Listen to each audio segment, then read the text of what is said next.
예, 지금부터 제13차 코로나19 국난극복위원회 실행회의를 시작하도록 하겠습니다. 모레부터 공식 선거운동이 시작됩니다. 그러나 선거운동보다 국민의 안전과 삶이 훨씬 중요합니다. 민주당은 공식 선거운동 기간에도 우리 국민의 안전과 생업을 지키기 위한 국난 극복 지원 활동을 쉼없이 전개하겠습니다. 어제까지 전국에서 6,600여 명의 민주당원이 국난 극복 지원에 참여했습니다. 민주당 차원의 자원봉사 활동도 429회에 이릅니다. 봉사활동 내용은 면 마스크 만들기, 헌혈, 도시락 배달, 지역 환경 미화 활동 등 매우 다양했습니다. 전국에서 국난 극복 지원에 힘을 모아주신 당원 여러분들께 감사드립니다. 민주당은 국난 극복과 총선이라는 두 개의 과제에서 정성을 다하고 반드시 이기겠습니다. 우리의 진단 키트가 미국에 본격적으로 수출됩니다. 어제 미국 정부가 FDA 긴급 사용 승인 절차를 거쳐서 우리 진단 키트 3종에 대해서 미국 수출이 가능하게 됐다고 알려왔습니다. 우수한 성능이 입증된 우리 진단 키트가 코로나와 싸우는 전 세계인들에게 큰 힘과 용기가 되어주길 바랍니다. 마스크 수급 상황도 크게 호전되고 있습니다. 지난주에 마스크 1억 1,060만 장이 공급되었고 수도권 약국의 75%에서 대기하는 줄은 크게 줄었다고 합니다. 3월 첫째 주보다 51%가 늘어난 공급량입니다. 그러나 여기서 멈추지 않겠습니다. 우리 국민 중에 마스크를 사기 위해서 줄 서는 분이 단 한 분도 없는 상황이 될 때까지 민주당은 최선을 다하겠습니다. 내일부터 모든 입국자에 대한 14일간의 격리가 의무화됩니다. 해외 유입에 대한 국민의 걱정을 저는 계기가 되길 바랍니다. 우리 함께 조금만 더 힘을 내자고 국민 여러분께 다시 호소드립니다. 어제까지 완치율이 54.1%에 달했지만 소규모 집단 감염과 해외 입국자 확진자가 계속되고 있어서 아직은 방심할 수 없는 상황입니다. 모두가 힘든 시기이지만 조금만 더 인내하면서 함께 이 고비를 넘어서야 합니다. 민주당은 계속해서 정성을 다해 나가겠습니다. 긴급 재난지원금 지급 방안이 확정되었습니다. 기대에 다소 못 미친다고 하는 분들도 계시지만 긴급한 어려움에 빠진 분들을 돕는 우선적인 조치로 받아들여 주실 것을 요청드립니다.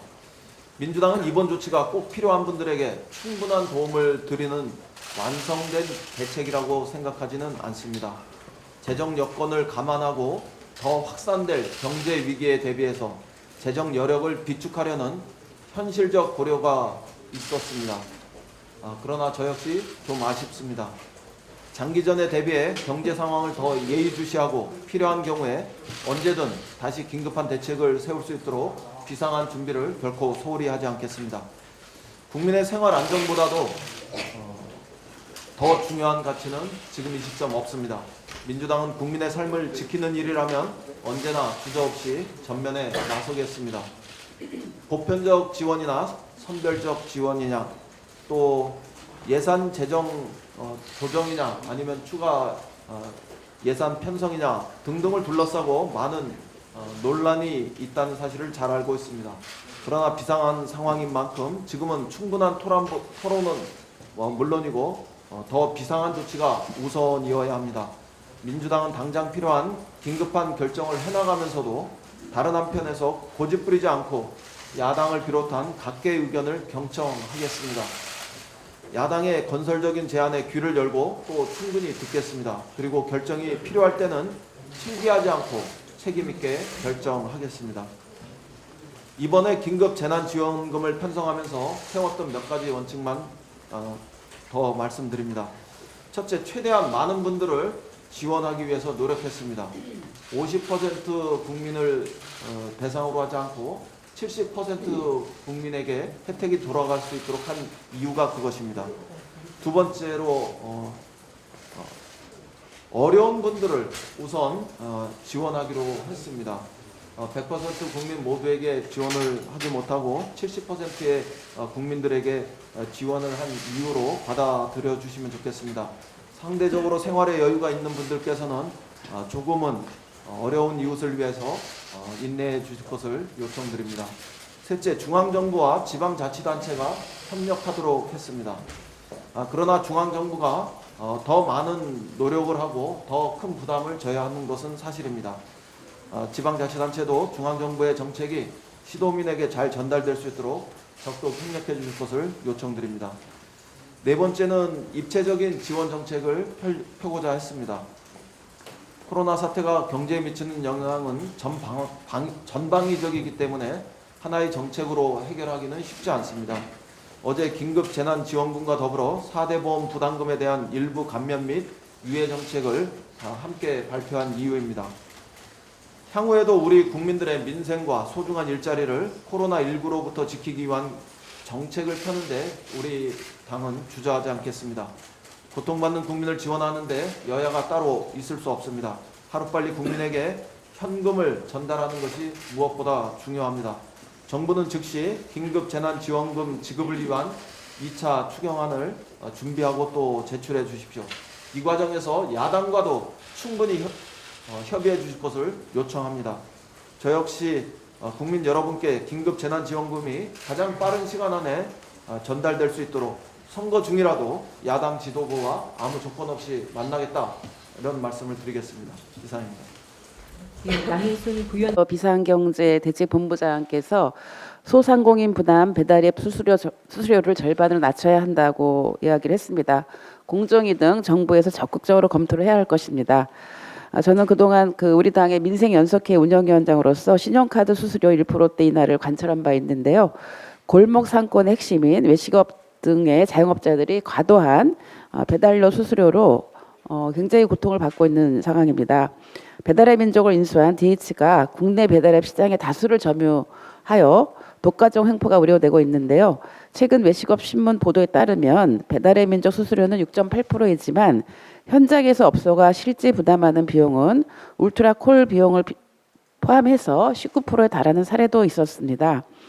배달의 민족이 오픈 리스트를 오픈 서비스로 변경해서 4월부터 거래건당 수수료를 6.8%에서 5.8% 변경한다고 하지만 외식업 자영업자들은 광고비 부담이 증가해서 정작 수수료 부담이 커질 것이라며 청와대 청원운동을 전개하고 있는 실정입니다. 배달앱의 과도한 수수료를 절반으로 낮춰서 코로나19 확산에 따른 소비 위축으로 고통받는 골목 상권의 소상공인과 자영업자의 고통을 덜어줘야 한다는 점을 다시 한번 강조합니다. 전 세계적으로 코로나 확진자가 78만 명을 넘어섰고 사망자도 3만 7천여 명에 달하는 실정입니다. 특히 미국은 어제 하루 동안 확진자가 1만 6천여 명이 증가해서 16만 명이 넘었고 유럽의 이탈리아, 스페인, 독일, 프랑스, 영국 등에서도 확진자가 급증하고 있어서 코로나19 해외 유입 차단을 위한 검역 대책에 만전을 기해야 합니다. 정부가 다음 달 1일부터 해외에서 국내로 들어오는 모든 입국자들에게 2주간 자가격리를 의무하기로 했습니다. 최근 국내 신규 확진자 가운데 해외 유입이 차지하는 비중이 30에서 40%까지 늘어난 데 따른 조치로 적극 협력해야 할 것입니다. 언론 보도에 따르면 외국인이 2주간의 자가격리 기간에 마스크를 착용하지 않고 동네를 돌아다니는 사례가 있었다고 합니다. 국민의 생명과 안전이 가장 중요합니다. 내 외국인을 막론하고 격리 장소 이탈 등 자가격리 의무 위반에 대해서는 사법처벌과 외국인의 경우에는 강제 출국 조치 등 보다 강력하게 대응해야 한다는 점을 강조합니다. 이상입니다. 네, 조정식 정책기획본부장님의 발언이 있겠습니다. 비상경제회의를 개최하고 긴급재난지원금 지급을 골자로 하는 지원 대책을 발표했습니다. 이와 함께 국민연금과 고용보험, 산재보험의 경우 3개월 동안 납부를 유예하고 건강보험 및 산재보험은 3개월에서 6개월간 보험료를 30% 감면하는 방안을 마련했습니다. 소상공인과 저소득층 480만 호에 대한 정기요금 납부 기한을 3개월 연장하는 계획도 함께 추진될 예정입니다. 코로나19로 인해 어려움을 겪고 있는 국민들께 보다 직접적이고 신속한 지원을 통해 국민 경제를 지키기 위한 정책적 결단이라고 평가합니다. 이와 관련해 당정은 조속한 위기 극복을 위해서는 다층적 사회 안전망 보강이 절실하다는 인식하에 그동안 긴급 재난지원금의 지급 대상과 규모, 지역 경기 회복 효과 등을 면밀하게 검토해 왔습니다. 특히 재정 여력을 최대한 비축하는 가운데 가급적 많은 국민들께 긴급 재난지원금을 지급하자는 당의 입장이 반영되어 소득 하위 70% 이하 1,400만 가구에게 지원금을 지급하기로 최종 결정됐습니다. 지급 대상을 좀 더 넓혀야 한다는 지적에 대해 더불어민주당 역시 다소 아쉬움이 있으나 소득이 좀 더 있는 분들의 넓은 이해와 양해를 부탁드립니다. 일부 야당에서는 세금 퍼주기니 재정 건전성을 문제 삼고 있으나 지금은 국민의 삶을 지키는 것이 최우선 과제이며 지원 규모도 우리의 재정 여건으로 충분히 감당할 수 있는 수준입니다. 당정의 이번 지원 대책이 코로나19 극복을 위해 많은 불편과 어려움을 감내하고 계신 국민들과 지역 경제에 힘이 될 수 있기를 바랍니다. 긴급 재난지원금 등의 대책이 정책 효과를 발휘하기 위해서는 국민들께 한시라도 빨리 지원금이 전달되어야 합니다. 당정은 이를 위해 긴급 재난지원금 지급을 위한 제2차 추경안을 신속히 마련해 국회에 제출하도록 하겠습니다. 아울러 늦어도 4월 중에 추경이 처리될 수 있도록 최선을 다하겠다는 말씀을 드립니다. 선거 기간이지만 야당도 정치 공세에만 매달릴 것이 아니라 국민의 삶과 경제를 지키는 일에 동참해 주기 바랍니다. 특히 어느 항목인지도 구체적으로 지목하지 않은 채 그저 기존에 편성된 예산의 20%를 변경하여 100조 원의 비상재원을 확보하면 된다는 식의 주장은 대단히 무책임한 주장입니다. 전체 예산에서 의무 지출 및 경직성 지출이 차지하는 규모가 3분의 2이며 재량 지출은 3분의 1에 불과합니다. 재량 지출 중에서도 감액이 어려운 필수 소요가 대부분입니다. 이러한 재정 여건에서 미래통합당은 어르신 일자리, 장애인 지원 등 취약계층 예산을 깎겠다는 것인지, 아이들 교육비와 돌봄 예산을 깎겠다는 것인지, 중소기업, 소상공인 지원 예산을 깎겠다는 것인지, 아니면 수출, 투자, R&D, 소재 부품 장비 산업 육성 등 경제 활력 예산을 깎자는 것인지 분명히 답해주기 바랍니다. 비상경제 시국에 대처하기 위해 정치권 모두가 초당적으로 협력해야 합니다. 더불어민주당은 야당의 건설적이고 합리적인 주문에 대해 얼마든지 열린 마음으로 진지하게 논의할 준비가 되어 있습니다. 야당도 뜬구름 잡는 이야기나 국민을 현혹시키는 무책임한 주장을 지양하고 위기 극복에 힘을 모아줄 것을 당부합니다. 이상입니다. 네, 김상희 질병 우리 국민들은 대중교통 등에서 마스크를 생활화하고 사회적 거리에 힘쓰는 등 보건당국의 요청에 정말 놀라울 정도로 잘 협조해주고 계십니다. 우리나라의 그 방역 시스템은 뿐만이 아니라 이러한 국민들의 자발적인 참여, 국민들이 정부에 대한 신뢰 이런 부분들이 전 세계적으로 코로나19 대응에 대한민국이 성공 모델로 주목받고 있습니다. 여론조사에 의해서도 그렇고 우리 국민들이 대다수는 정부가 잘하고 있다. 그리고 앞으로 잘할 것이다 라고 하는 신뢰를 갖고 계시고 최근에는 저희들이 만나는 지역 주민들도 보면 대한민국 국민으로서의 자부심까지 느끼고 계신 것 같습니다. 그렇지만 상황은 참 녹록지 않은 것 같습니다. 전 세계 팬데믹 이 현상은 우리가 아무리 노력을 한다 하더라도 장기전으로 갈 수밖에 없는 그런 그 여건을 환경을 갖고 있는 것입니다. 그렇기 때문에 정부에서도 앞으로는 방역 전략에 대한 그 수정을 고민을 하고 있고요. 무엇보다도 미국, 유럽 등 외부에서 들어오는 역류입에 대한 적극적인 그 조치가 필요한 것 같습니다.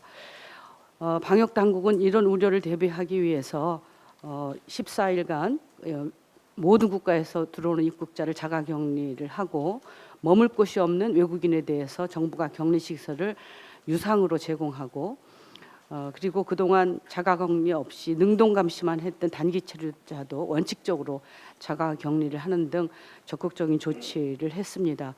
그럼에도 불구하고 국민들께서는 외국인이 굉장히 많이 유입되는 것이 아닌가에 대한 걱정들을 하고 계십니다. 29일 밤을 기준으로 해서 9시를 기준으로 해서 보면 총 입국자가 6,721명인데요. 그 중에서 외국인이 1,877명이었습니다. 그런데 총 입국자 중에서 입국 과정에서 발견된 유증상자가 290명이고 유증상자 중에서 외국인이 13명으로 4.5%를 차지했습니다. 이것은 대체적으로 보면 그 유증상자 그 외국인들이 굉장히 극소수이다라고 하는 것을 나타내주고 있고 우리 국민들께서 걱정하듯이 증상이 있는 외국인들이 대거 유입이 되는 것이 아니라 우리 국민들께서 외국에 계셨던 우리 국민들께서 들어오시는 거라고 하는 것을 보여주는 것입니다. 그러나 어쨌든 현재 수준으로는 좀 걱정스러운 것은 사실입니다. 무엇보다도 자가격리자에 대한 적극적인 관리가 주요 관건이라고 볼 수 있겠는데요. 자가격리의 효율성을, 실효성을 높이기 위해서 지금까지 했던 강력한 조치에 더해서 한시적인 입국 제한이나 항공권 제한 그리고 경보 장치, 자가격리자 위치 그 정보를 그 수집이라든가 이런 부분들에 대해서 좀 고려할 필요가 있지 않은가 싶습니다. 그리고 정부, 지자체, 군, 경찰 등 모두 협조해서 충분한 인력을 확보해야 될 것으로 봅니다. 장기전으로 가면서 또 우려되는 것이 하나가 의료진 문제입니다. 의료진의 피로도가 정말 급격하게 높아지고 있습니다. 번아웃 상태라고 해도 과언이 아닌 그런 상태인데요. 노동 강도를 조절하고 충분한 휴식을 확보할 수 있도록 심리적 방역에도 힘써야 하겠습니다. 또한 행여라도 의료진 감염이 확대되지 않을까 걱정하는 목소리도 크고 실질적으로 당사자들의 걱정도 큽니다. 의료진 감염이 확대되면 감염 확산뿐만 아니라 방역 시스템 자체에도 심각한 위해가 발생할 수 있어서 사전에 차단할 수 있는 조치가 필요합니다. 의료진 감염 예방을 위해서 질 좋은 개인보호 장비 물량을 충분히 확보하고 감염 차단을 위한 안전시설도 갖출 수 있도록 정부가 적극적으로 지원해 주기 바랍니다. 현재 방역에 투입되어 있는 의료진들의 역량을 고려해서 장기적인 계획을 짤 필요가 있습니다. 앞서서 말씀드렸다시피 이 코로나19 사태가 이제는 장기전으로 전략을 전환을 해 나가야 되는데 이때를 대비해서 추가로 투입할 가능한 의료진도 확보해 두는 것이 굉장히 중요합니다. 그리고 무엇보다 의료진들의 사기 진작을 위한 충분한 보상책을 마련하는 것이 중요하고 기존의 의료기관 종사자를 포함해서 적절한 보상이 이루어지도록 정부가 적극적으로 계획하고 지원해 주기 바랍니다. 앞서서 말씀드렸다시피 이 코로나19는 단시일에 우리가 종식되기는 어려운 상황에 도래했습니다. 이제 우리가 이런 장기전에 맞는 그런 전략을 정부가 적극적으로 수립할 때라고 생각합니다. 이상입니다. 네, 감사합니다. 지금부터 회의를 비공개합니다.